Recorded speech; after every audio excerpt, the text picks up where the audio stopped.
I never meant to promise her my heart. On Earth it was just a phrase, something people said when emotions ran high or words failed to keep up with feeling. On the planet Illyrian, under 3 pale moons and the unblinking eyes of an alien court, it was something else entirely. It was law. I was there as a cultural liaison, not a hero, not a diplomat of importance. Just a human linguistics engineer assigned to the interstellar exchange program, tasked with smoothing out misunderstandings between species that had only recently learned not to shoot first. Illyrian was my 3rd posting, and I thought I understood the risks. I studied the language, the gestures, the rituals. What I didn't understand was how seriously they took words. Princess Salith of Illyrian stood at the center of the crystal hall when we first met. Her people were tall, luminous beings with skin that shimmered faintly like moonlit water. Their eyes reflected emotion as shifting bands of color, and hers, soft silver edged with violet, fixed on me with curiosity rather than suspicion. "You are the human speaker," she said, her voice resonating not just in my ears, but somewhere behind my eyes. "You shape meaning." "I try," I replied, bowing awkwardly. "Mostly, I prevent disasters." That earned me a ripple of amusement from the court. Salith tilted her head, studying me like a puzzle she intended to solve slowly. Over the following weeks, I worked closely with her. I translated human idioms. She explained Illyrian customs. We debated philosophy, governance, and the strange human habit of lying politely. She laughed at my stories. I admired her patience, her intelligence, the quiet authority she carried without effort. Somewhere along the way, admiration became something warmer. The night it happened, the palace was lit with floating prisms that refracted starlight into soft ribbons of color. Salith and I stood alone on a balcony overlooking the city, its spires glowing faintly beneath the moons. "You seem troubled," she said. "I'm thinking about leaving," I admitted. "My assignment ends soon." Her eyes darkened, a subtle shift I'd learned meant sadness. "Is that what humans do when something matters to them? Leave?" "No," I said quickly. "Sometimes we stay too long.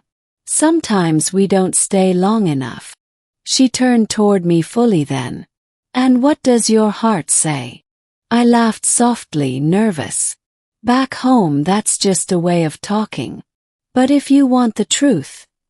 I hesitated, then spoke honestly.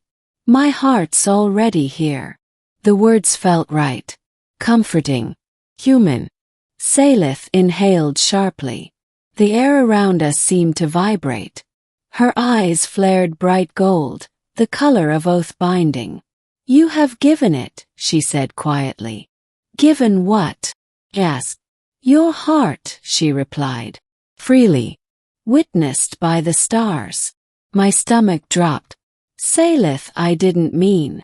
The balcony doors opened behind us. Advisors rushed in. Guards knelt. The prisms dimmed as if in reverence. I had made a promise. In Illyrian culture, offering one's heart, spoken sincerely without coercion, was a binding declaration of life bond. It meant loyalty, shared fate, and, in royal contexts, consortship. Not symbolic. Not poetic. Legal. By dawn, the palace buzzed with ceremony preparations. I was escorted, politely but firmly, to chambers more luxurious than anything I'd seen, guarded at all hours. No one accused me of wrongdoing. No one threatened me. They congratulated me. Salith came to see me before the first formal rite. She looked conflicted. "I did not intend to trap you," she said. "If your words were false, the bond can be dissolved." "They weren't false," I said quietly. "Just incomplete. I didn't understand the consequences." She studied me for a long moment. "On Illyrian, understanding follows commitment. Not the other way around." that should have terrified me. Instead, I found myself staying. The middle days were the hardest, learning what it meant to be bound to a royal line, navigating political factions who saw me as a symbol, a threat, or an opportunity, enduring quiet hostility from nobles who believed a human had no place beside their future ruler. And through it all, Salith never demanded anything of me. She taught me their history, walked with me through the city in disguise, listened when I spoke of Earth, of oceans and rainstorms and cities that never slept. When doubt crept in, she gave me space. When fear surfaced, she met it with patience. The bond, I learned, was not a cage. It was a mirror. When an extremist faction attempted a coup during the mid-cycle festival, it wasn't the guards who stopped it first. It was me. Not with strength or strategy, but with words. I stood between Salith and the would-be assassins, speaking into their minds with the amplification nodes woven into my translator implant. She trusted a human, I told them. And he trusted her back. If you break this bond with violence, you break the future you claim to protect. Somehow it worked. Afterwards, standing amid shattered crystal and stunned silence, Salith took my hands, publicly, deliberately. You could still leave, she said. The stars would release you now. I looked at her. Really looked. At the leader she was becoming. At the world opening before us, uncertain and vast. I made a promise, I said. I didn't understand it then. I do now. The final ceremony was not what I expected. No chains. No surrender of identity. Instead, two voices speaking truth before witnesses, acknowledging shared risk. When it was done, I was not a prisoner of an alien throne. I was its bridge.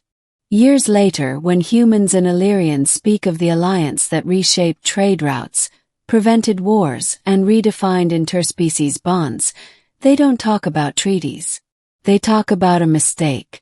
A human phrase spoken too honestly under alien stars. And how one mistaken promise changed my fate among the stars. Not by taking my freedom, but by giving it meaning.